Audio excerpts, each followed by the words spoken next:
Howdy, folks. It's Tuesday night, the 7th. Vader and Malevolent Creation are playing in Austin.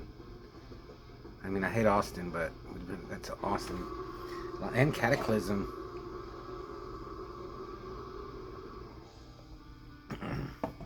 Hello, my name is Artie Flores, and I'm going to do a movie review. And we're listening to Dying in Your Beauty Sleep.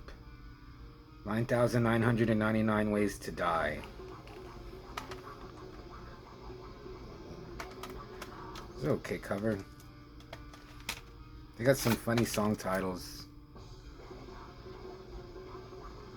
Yeah, this is Brutally Interrupted During Sex. Oh, Brutally Interrupted During Gay Sex.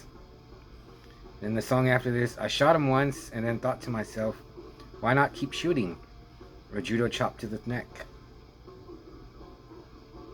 So I'm going to review, the movie's called Desert Fiends, and man, this is just like last year. I'm just picking dud after dud after dud after. I mean, Tommy was good.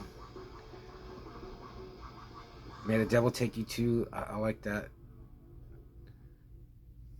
I think that between the two, I like Tommy actually better. I don't know why. I was thinking. Got a burp. I just want to find a couple of good movies. And last year, maybe I did 13 Ghosts. Anyway, Desert Fiends. I forgot the year. I'll put it,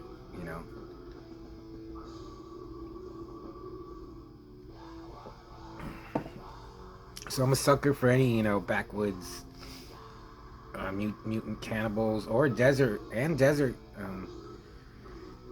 cannibals. Families living out in the wasteland, catching people and eating them, killing them. And that's what Desert Fiends look like. And the trailer, the actual Desert Fiends, it look cool.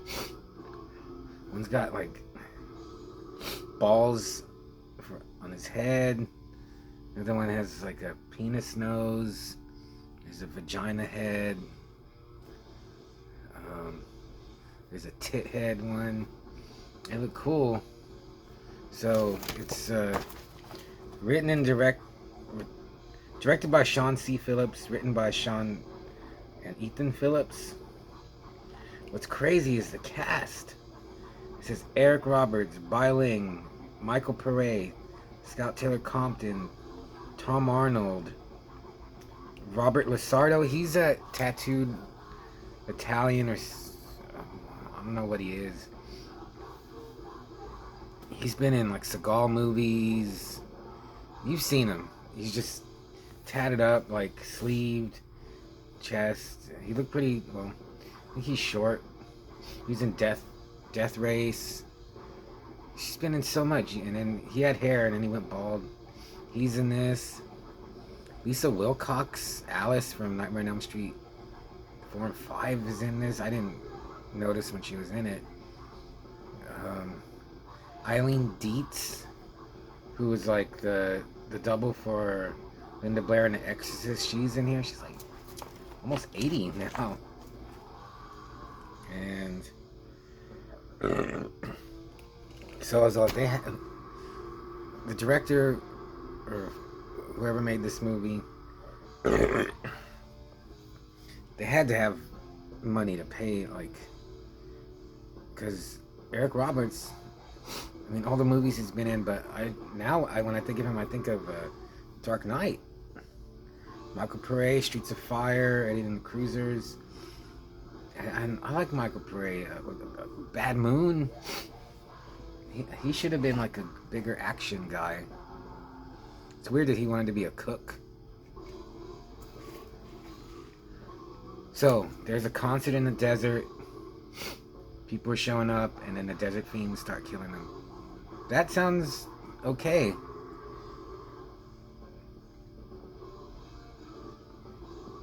This movie is almost an hour and 50 minutes. I think it's like an hour 46. and it's just nonsense. Just scenes that do not connect. Like they could have cut. I was gonna say like 15 minutes or 16 minutes, you know, to get it down to an hour and a half, but they could have cut out 30 minutes and get it down to like an hour 16 minutes, and it still would have been bad because there's no story, just people going to the concert, and then they have like they do a skit, they say nonsense, I mean literal nonsense, and I was thinking, is this trying to be like, it kind of reminded me of like, if you ever see a Giuseppe Andrews movie, Trailer Town, have you ever seen any of it? He was the guy in the party guy in Cabin Fever. And he was in Independence Day, I think. I'm pretty sure he was in Independence Day. I think he was oh my god, I can't remember his name. The guy that flies the plane, the crop duster, into the spaceship. I think he was his son, Randy Quaid. And then he started making movies, and his movies are bizarre, with a lot of nonsense like dialogue, but it's funny. And this, some of it was okay. A lot of it was just not, you know. Some of it, they said some funny things. There's a part where this lady, she's like, I don't know, some kind of special agent. Oh yeah, Tom Arnold is in here. Tom Arnold is in here, and he's some kind of special agent. And he sends a special agent lady to go, I don't know, go fight the desert fiends or something. And she has to take her son, and he's just cussing her out. I thought that was kind of funny. There's some, you know, even a blind squirrel can find a nut every once in a while. So there's some stuff. Bai Ling, I guess they just told her, just act wacky, go crazy, and just say stuff. Oh. And then like one of the bands at the Cali Bellends, they actually have like a musical number. It was horrible. The people pretending to be the band members, I don't want to call them actors. Like they're playing a song and they're not even moving their hand on the guitar. He's just like kind of patting it. I was like, at least pretend, you know, or don't even show it. But yeah, just so many scenes that I was like, this has no meaning. Like this is no way connected to what little story there is. So many people. So I was hoping, okay, you know, we'll get to the splatter and the gore and the kills, and you do, but they're just so sparsely placed in between the movie. But the effects are really good.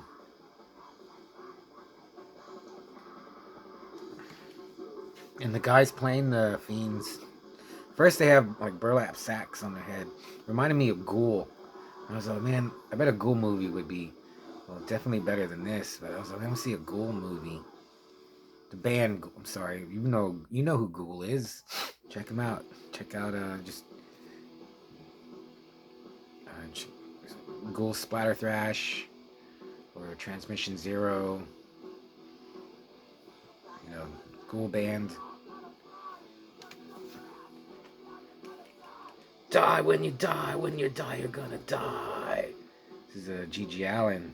Die when you die, you're gonna die. So yeah, they wear burlap sacks, and then when they take them off, I thought the one with the bald head, it looked cool, like bumpy, and just like you could touch it. I didn't notice the one had a penis nose until he pointed it out. And then there's one called Papa. He has the vaginal crest. He's kind of scary. He's like a big dude. And the gore is good. It was like, I mean, it looked realish, fakeish, but it looked good. I'm trying to think, maybe like something like you would see in a Henenlotter film. Frank Henenlotter. Good gore, and So it was just torn, but yeah. This could have been like tightened up to maybe like an hour 20, but not the way it is. Like get some, and it says like they wrote it. I just can't believe anyone wrote this. I feel like they just, after all, they just told him you just say whatever.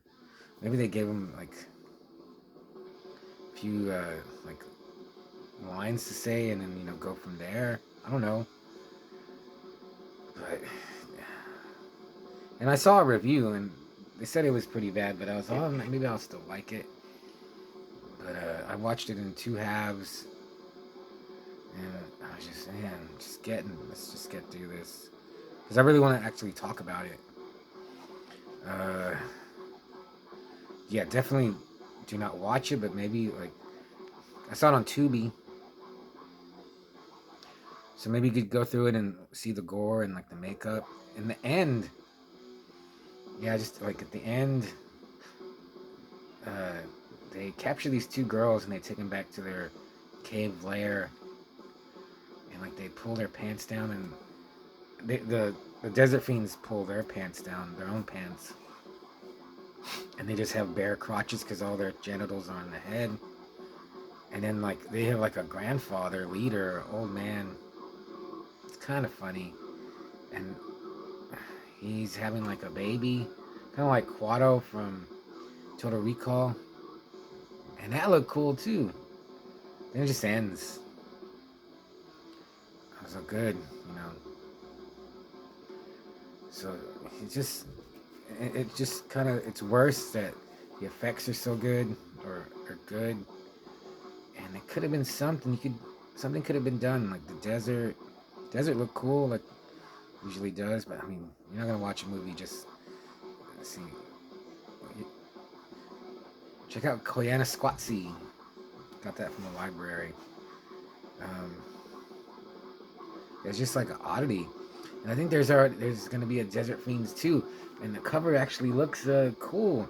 It's like a toxic waste barrel with like peace sign coming out, two. And and I kind of want to see it.